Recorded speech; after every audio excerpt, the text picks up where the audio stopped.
नमस्कार दोस्तों, आज फिर आपका स्वागत है क्राउन इमिग्रेशन के यूट्यूब चैनल पर। तो आज का जो हमारा विषय है वो है यूके रिफ्यूज़ल के बारे में, और यूके का जो 10 साल का बैन लगता है उसके बारे में हमारी ये एक कंप्रहेंसिव वीडियो रहेगी। यूके से रिलेटेड हमारी एक प्लेलिस्ट है यूके रिफ्यूज़ल्स के ऊपर, यूके 10 ईयर्स बैन के ऊपर। उसका लिंक भी मैंने डिस्क्रिप्शन बॉक्स में लगाया है। वहाँ जाकर हमारी आप नंबर ऑफ़ जो यूके की अपील पढ़ती हैं या पैप पढ़ते हैं या एआर पढ़ते हैं, उनकी सक्सेस स्टोरीज़ भी हैं। इवन उसमें आप बहुत सारी हमारी यूँ मीटिंग्स भी देख सकते हैं, क्योंकि मेरे पास बहुत सारी ग्राउंड्स के ऊपर ये लोगों के केस आते हैं जब यूके से वो रिफ्यूज होते हैं। हमें यूके के अलावा भी बाकी कंट्रीज़ में ऐसा ही एक्सपीरियंस है जैसा यूके से रिलेटेड जो हमारा एक्सपीरियंस है। जो एक्सपीरियंस या ये ऐसी बातें हम इस मंच पर क्यों करते हैं, क्योंकि जो लोग एक्सपीरियंस जिनको होता है, जिन्होंने प्रैक्टिकली कोई भी काम किया होता है, तो उनको किसी भी चीज़ को रटने की ज़रूरत नहीं पड़ती। उसके लिए उसको किसी भी टाइप का ये नहीं चाहिए कि मुझे सर कोई स्क्रिप्ट लिख कर दो, मैंने वीडियो के ऊपर बोलनी है। तो यूके के जो मैक्सिमम बच्चों के वीज़ाज़ रिफ्यूज़ होते हैं, एप्लीकेंट के वीज़ाज़ रिफ्यूज़ होते हैं, साथ में 10 साल का बैन लगता है, वो पैराग्राफ 9.7.1 या 9.7.2 के दौरान लगता है। क्योंकि जो ये मैंने पैराग्राफ 2 बताए हैं 9.71, 9.72, इसमें क्या है कि जो वीज़ा ऑफिसर है, जिसको हम एंट्री क्लियरेंस ऑफिसर कहते हैं, उसके पास डिस्क्रिशनरी पावर्स हैं। उसके पास डिस्क्रिशनरी पावर्स हैं। अगर आप कोई भी फेक डॉक्यूमेंट लगाकर, जहाँ आप फॉल्स रिप्रेजेंटेशन या डिसेप्शन ऑफ इंफॉर्मेशन बताकर वीज़ा लेने की कोशिश करते हैं, तब उसके पास पूरी पावर्स हैं कि आपके वीज़ा को रिफ्यूज़ और 10 ईयर्स बैन कर सकता है। तो ऐसा है, वो कौन सी ग्राउंड्स हैं जिनके ऊपर ये वीज़ाज़ रिफ्यूज़ होते हैं या बैन होते हैं, उसके बारे में भी डिस्कशन करूँगा। और दूसरा मेरी जो डिस्कशन रहेंगी, जो जेन्युइन एप्लीकेंट रहते हैं, अगर उनका वीज़ा जस्ट रिफ्यूज़ होता है, बैन नहीं लगता, जस्ट वीज़ा रिफ्यूज़ होता है, उन्होंने वहाँ पर टूरिज़्म के लिए जाना है, जहाँ कोई फैमिली रियूनियन केस है, जहाँ स्टूडेंट का है, लेकिन जेन्युइन है, वीज़ा जस्ट रिफ्यूज़ हुआ है, उसका सलूशन भी क्राउन इमिग्रेशन के पास है कि आपको दोबारा वीज़ा किस वे से लेकर दें। दोबारा वीज़ा मतलब किस वे से, जहां हम आपका केस को रीअप्लाई करें, जहां आपके लिए पैप एप्लीकेबल है, जहां आप एआर के लिए जाएं, एडमिनिस्ट्रेटिव रिव्यू के लिए जाएं, जहां आप डायरेक्टली जुडिशियल रिव्यू के लिए जाएं। जुडिशियल रिव्यू डायरेक्टली कैसे डाली जाती हैं, ये सारी की सारी हमारी डिस्कशन रहेगी। प्राइमरी कंट्री है यूके, इवन मेरी भी प्राइमरी कंट्री रही है यूके, क्योंकि जब बिजनेस स्टार्ट किया था तो मैंने जो अपना एक्सपीरियंस है वो लीडिंग जो सॉलिसिटर हैं, जिसको हम लॉयर कहते हैं यूके के, उनके अंडर काम किया हुआ है। That reason we are doing everything under parameters. हर एक स्टूडेंट को, हर एक पेरेंट्स को मैं ये बताता हूँ कि किसी भी एम्बेसी में फेक डॉक्यूमेंट लगाकर वीज़ा लेने की कोशिश ना करें। उसमें सबसे बड़ा नुकसान आपका है, ये अपने माइंड में लेकर चलना है। आप को मालूम नहीं है आगे क्या होना है क्या नहीं होना है, लेकिन हमें मालूम है ये 16-17 साल की जो स्टैंडिंग है। आप ये देखिए कि ये सोशल मीडिया का कितना बेनिफिट हो चुका है, कितनी अवेयरनेस हमारे जैसे डालते हैं। हमारे टाइम में आज से 16-17 साल पहले हमें समझ नहीं लगती थी कि हम इंफॉर्मेशन कहाँ से लें। तो अभी इंटरनेट का युग है, एआई का युग है, आपको हर इंफॉर्मेशन मिल जाती है, बट स्किल आपका है, आपने उस इंफॉर्मेशन को किस वे से फाइंड करना है, उसको किस वे से इंप्लीमेंट करना है अपने बेनिफिट के लिए। तो that is the skill of your consultant. तो वो ही हमारा स्किल है जिसको हम इनकैश करते हैं। वीडियोस मेरी ऑलवेज फ्री रहेंगी आप सबके लिए, मैं फिर बता दूं फ्री रहेंगी, लेकिन मेरा कोई ओपिनियन लेना चाहते हैं, जहां मुझसे कोई जूम मीटिंग करना चाहते हैं, जहां मेरी कोई सर्विस लेना चाहते हैं, दैट इज पेड है, फ्री में नहीं है। मैं वो इस वीडियो में भी बता दूं। क्या है कि आप लोग, जब मैं वीडियोस डाल देता हूं, उसके बाद जब मुझे कांटेक्ट करते हैं तो उसमें लोग कमेंट्स में लिखते हैं, सर आप बातें बहुत मीठी मीठी करते हैं, वीडियोस बहुत अच्छी अच्छी बनाते हैं, अभी आप पैसा मांग रहे हैं। तो भाई we are not doing any social work.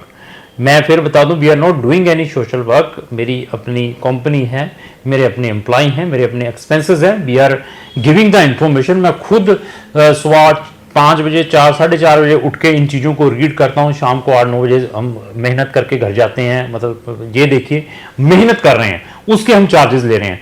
UK जैसी एम्बेसी जो मैंने बताया प्राइमरी कंट्री है, अगर आपने उनके साथ कोई मेल भी एक्सचेंज करनी है ना, उसके लिए भी आपको अपना क्रेडिट कार्ड स्वैप करना पड़ेगा।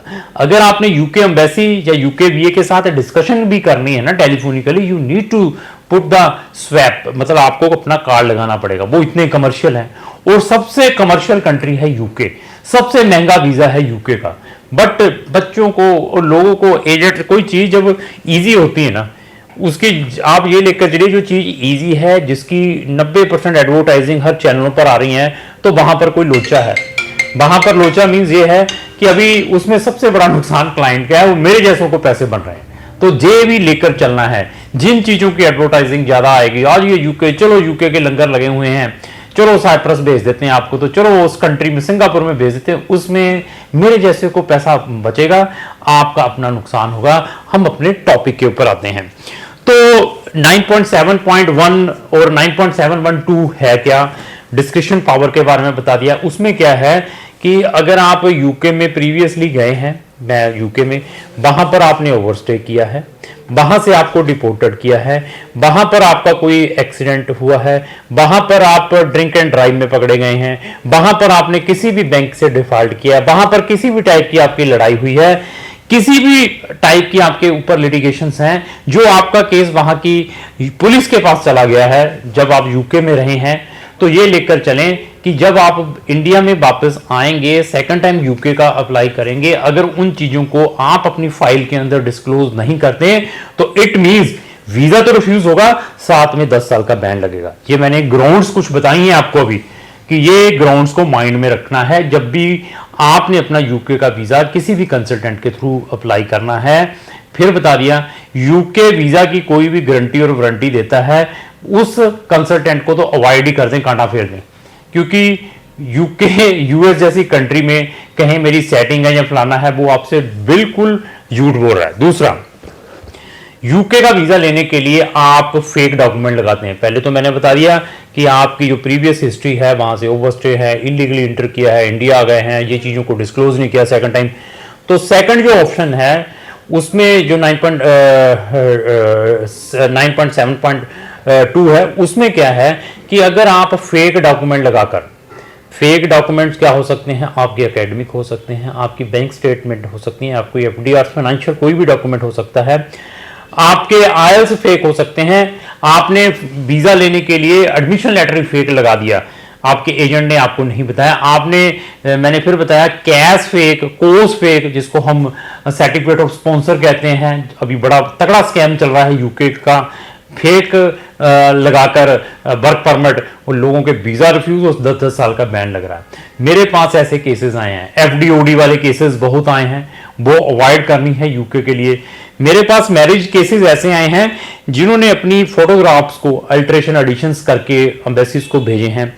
मेरे पास ऐसे केसेस भी आए हैं यहाँ पर एम्बेसी ने खुद वेरिफिकेशन कंडक्ट की, आपकी बहुत सारी चीजें फेक पाई गई, वहां पर भी बैन है। तो मैं बार बार बताता हूं कि यूके जैसी कंट्री के साथ पंगा नहीं लेना है। आपका किसी भी टाइप का क्रिटिकल केस है, यूके में डाल रहे हैं, तो सबसे पहले उनको सच्चाई बताने की कोशिश करें, बिल्कुल फैक्ट बताएं।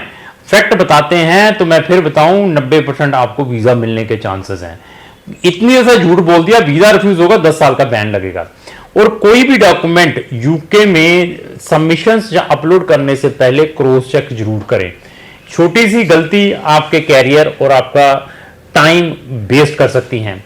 कोई भी गैप के लिए, स्टूडेंट वीजा है, गैप के लिए मैंने जी वहां से एम्प्लॉयमेंट का ये लेटर लगा दिया, गैप के लिए मैं इस यूनिवर्सिटी की एक डिप्लोमा बना दिया। ऐसी चीजों को फेक नहीं लगाना है यूके की फाइल में जब भी आपने किसी भी टाइप का यूके का वीजा अप्लाई करना है। इवन और किस ग्राउंड्स के ऊपर ये वीजा रिफ्यूज और बैन लगते हैं, वो कौन सी ग्राउंड्स हैं? आपकी यूके एम्बेसी ने इंटरव्यू कंडक्ट कर ली टेलीफोनिकली, आपकी स्टेटमेंट कंट्राडिक्ट होती हैं, फाइल में कुछ डॉक्यूमेंट लगे हैं, आपने कुछ अनदर स्टेटमेंट दे दी, आपकी एसओपी डिफरेंट टाइप की है, आपकी स्टेटमेंट अलग है, आपने अपना स्पाउस वीजा अप्लाई किया है, उन्होंने आपके मैरिज की डेट पूछ ली, आप फर्स्ट टाइम कब वहां पर गए थे, और जो मेन एप्लीकेंट है उससे भी वही चीजें पूछी। अगर वो स्टेटमेंटें नहीं मिलती तो उस ग्राउंड पे भी यूके जैसी कंट्री आपके वीजा को तो रिफ्यूज करेगी, साथ में 10 साल का बैन भी करेगी। तो ऐसा है कि यूके का वीजा कोई टेक्निकल वीजा है तो अच्छे कंसल्टेंट से अप्लाई करने की कोशिश करें। अभी आते हैं जो अनदर रिफ्यूजल है, just refusal not ban, genuine है, आप प्रीवियसली यूके में ट्रेवल्ड हैं, आपका इस बार उन्होंने वीजा रिफ्यूज कर दिया ड्यू टू बता दिया कि आपके पास इनसफिशिएंट फंड है, जहां आपने जो इनकम बताई थी वो कम है, जहां आपने जो इनकम बताई थी उससे ज्यादा इनकम से आप फॉरेन में जाकर स्पेंड करके आएंगे। This is not logic. In grounds के ऊपर, ऐसी ग्राउंड्स के ऊपर आपका वीजा रिफ्यूज्ड है, नॉट ए बैन, तो उन केसेस को भी यूके एम्बेसी से आप दोबारा ले सकते हैं, लेकिन आपके केस की असेसमेंट करना इंपॉर्टेंट है जो आपके केस को रिव्यू कर रहा है। मैंने ऐसे बहुत सारे केसेस थ्रू पैप, जिसको प्री एक्शन प्रोटोकॉल के थ्रू अगर सक्सेस करवा कर दिए हैं। कल भी मेरी 2 पैप आई हैं, सक्सेस हुई हैं बच्चों की, उनकी अच्छी बेल थी, सारा कुछ अच्छा था, फिर भी मैंने उनको ये बताया था कि 70 से 80% चांसेस हैं, लेकिन जो मेरी रिप्रेजेंटेशन बनेगी, जैसे मैं बोल रहा हूं ना, ऐसी ही मेरी रिप्रेजेंटेशन 3-4 पेज की होती है।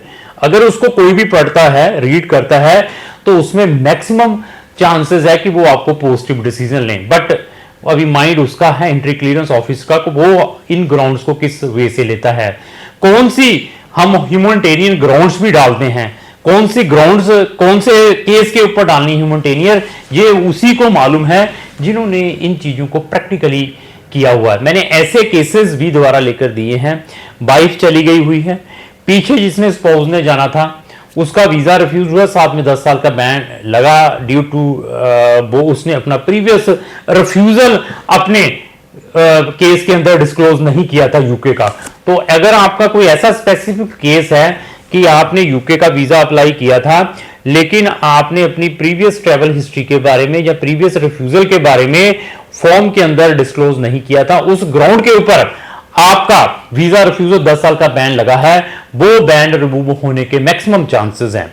तो मिनिमम चांसेस किन केसेस के ऊपर रहते हैं, जहां पर हम फेक डॉक्यूमेंट यूज करते हैं।